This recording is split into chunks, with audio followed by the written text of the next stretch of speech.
Bonjour mes chers amis. Donc nous continuons les halachot sur toujours le siman talad, les dinim. On a l'habitude, les habitudes que nous devons adopter après avoir fait l'abdikat chametz.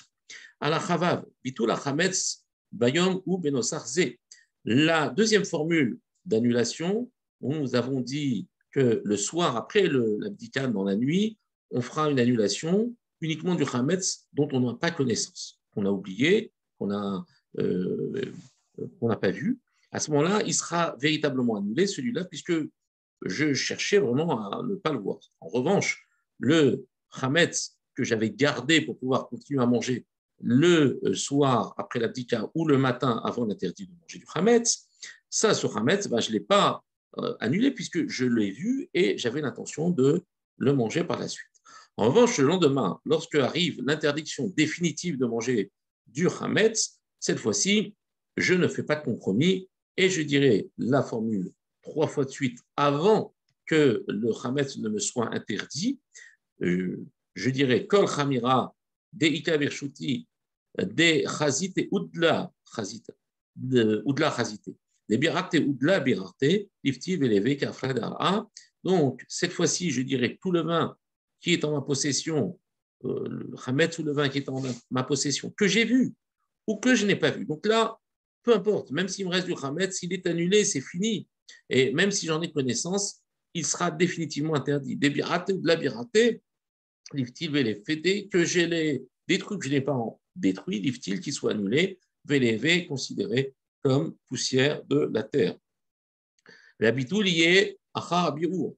Et le bitoul doit être après la destruction. Alors, c'est là où il est nécessaire de faire la distinction entre bitoul, annulation, et destruction. Lorsque le lendemain, je vais brûler mon chametz, je fais ce qu'on appelle le biour, la destruction. Et ce n'est après que ce chametz soit déjà brûlé et donc éliminé que je vais prononcer mon bitoul, c'est-à-dire cette formule 3 fois de suite. Kede lekayem biour chametz vesrifato bechametz shelo. De telle manière qu'il accomplisse la mitzvah de détruire son chametz à lui. Parce que si jamais je fais le bitoul, c'est-à-dire l'annulation avant de la destruction, eh bien, ce chametz, puisque je l'ai annulé, ne m'appartient plus. Je m'en suis détaché de la propriété. Et donc, si maintenant je le brûle, je vais brûler un chametz qui ne m'appartient pas. Or, il y a une mitzvah de brûler son propre chametz. C'est la raison pour laquelle on détruira d'abord avant de l'annuler et ensuite on fera la mention de l'annulation.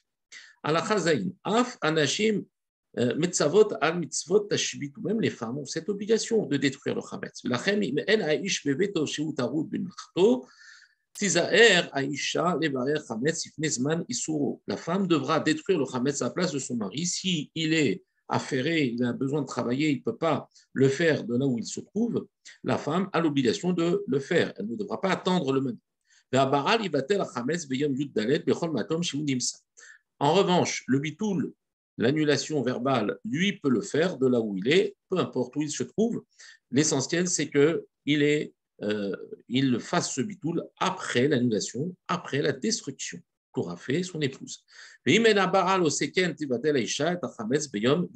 si eh bien, le mari ne peut même pas faire de bitoul pour une raison ou pour une autre, parce qu'il ne veut pas le faire ou parce qu'il ne peut pas le faire, il a des occupations qui l'en empêchent, c'est elle qui le fera, ce bitoul. Chez Baral, Abaït, Alachachet, quand le mari ou l'homme de la maison, Metzavel Shalia, Livdok, Chametzut Vatelo, quand le mari nomme une personne pour faire la recherche de son chametz, comme on a dit, dans une maison, résidence secondaire où il ne peut pas se rendre. Et pour l'annuler et pour le détruire, d'accord, pour l'annuler, alors le Baal Abaït devra quand même dire le bitoul, a priori, c'est-à-dire l'annulation, puisqu'il s'agit de son chametz. On va dire,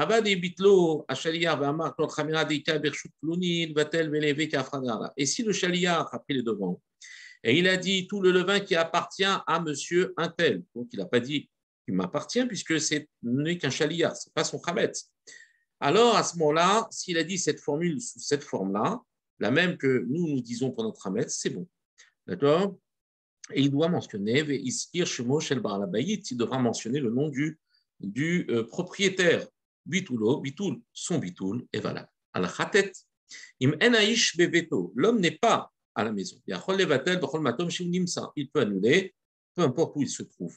Ve'im En Yodea, She Osechen, Motav, She Batel Ishto et Achametz, Ve'afidu Lo Tziva Ota Alkar, Ve'firouche, Vatomer Bitula. Donc, si maintenant le mari peut annuler de là où il est, si maintenant il ne sait pas le faire ou sa femme craint qu'il ne va pas le faire, alors sa femme, son épouse, même sans lui demander son avis, d'accord, même s'il ne lui a pas donné il ne l'a pas demandé de le faire, alors sa femme pourra le faire. Va Tomar Bevitola, elle dira dans son bitoul, Kol Chamira Deika Birshut Baali Liftil Beleve Kafra Dera, elle dira tout le Khametz qui appartient à mon mari, qu'il soit considéré comme poussière de la terre. Veimeno Mevina Tardoum, si elle ne comprend pas le Tardoum, c'est-à-dire l'araméen, Thomas, Abitul, et sa femme, là, elle dira le bitoul dans la langue qu'elle comprendra. À la Chayoud, En Mevarchim Abitul Chametz, Achar Sheikar Abitul Mekayemin Balev. On ne fera pas de brachot sur le bitul Chametz. On a fait une bracha sur le biur Chametz, sur la destruction du Chametz, en commençant d'abord par la recherche et ensuite en le terminant par la combustion de ce Chametz, mais sur le bitul, sur la prononciation de cette annulation, on ne fera pas de bracha. Pourquoi? Parce que tout l'essentiel du bitul se fait, Mekaimim Balev, se fait dans le cœur. Il n'y a pas d'acte en soi, c'est juste une acceptation. Alacha Yudalef, En Lokin al Lav de Balirail Balimatse, Shen Lokim al Lav Shen Bo Maase, Balim Kana Chametz Bapesach, Wasa, Eisa Vechimetz, Ota Bapesach, She Asa Maase Lokim. Alors on a un principe, on ne donne pas malkout, c'est-à-dire on ne frappe pas. C'est une des sentences du Beddin. Un homme qui transgresse un interdit, qui n'est pas un interdit qui se fait par un acte. Par exemple, le fait de laisser du chametz chez soi à la maison, de balira et balimatse, c'est un interdit de la Torah de ne pas voir et de ne pas posséder de chametz, mais simplement ici, le fait de laisser du chametz à la maison n'est pas un acte en soi. C'est une absence d'acte.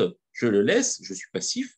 C'est pour ça que chez En Lokin, Alav, chez En Bomassé, on ne frappe pas, c'est-à-dire on n'applique pas malkout sur un interdit qui n'est pas, qui n'est pas conduit par un acte.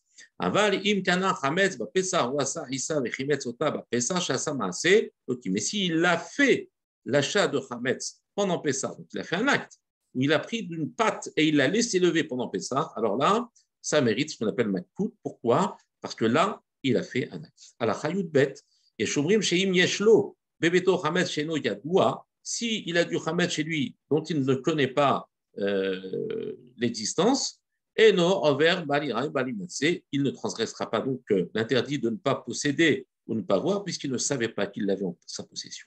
Mais Yesh Rolkim, et il y en a qui eh bien, sont en marque le tête là-dessus, ils disent que ça peut poser un problème en effet de Balirai Balimatse. Ve Yesh Omrim Shen Over al Balirai Balimatse, Kishemash Echametz al Menat et Ba'o. Et on ne, comment dire, on ne le rendra pas coupable de cet interdit de posséder du Chametz s'il laisse ce Chametz dans sa possession avec l'intention de le détruire par la suite. Imaginons que cet homme a découvert pendant Yom Tov, il a découvert un gâteau Chametz qu'il avait oublié. Ah bien, il ne peut pas le détruire pendant Yom Tov, il ne peut pas le brûler, il ne peut pas. C'est Chametz. Il va attendre donc Cholamoed pour le détruire. Pendant ce temps-là, étant donné que sa kavana est de le détruire dès qu'il en aura la possibilité, alors il n'est pas considéré comme transgressant l'interdit de posséder puisqu'il a l'intention par la suite de le détruire. Ce temps de possession n'est pas considéré comme un lave, comme un interdit. À la Chayut Gimel, enfin, on finit Siman. Mish yesh birshuto chametz shekana oto bekinyan des Rabanan, celui qui est en possession du chametz qu'il aura acquis d'une manière, avec une acquisition qui est une acquisition des Rabbanan, Yeshomrim Sheover, Alav, Bal Yirae ou Bal Yematse, Biprat, les Asurim des Kinyan des Rabbanan, Hanel et des Royeta. Donc, ça, c'est un détail pour nous dire que peu importe le mode d'acquisition, il y a des acquisitions qui sont considérées comme des acquisitions des Oraita et des acquisitions des Rabbanan. Et donc, dans ce cas-là, eh bien, même si l'acquisition se fait mi-des Rabbanan, eh bien, l'acquisition est quand même interdite et on partira du principe, c'est que cet homme aura transgressé l'interdit de balirae, c'est-à-dire de voir ou de posséder du Hametz pendant Pessar, Baruch Adonai Leolam, Amen, Ve Amen.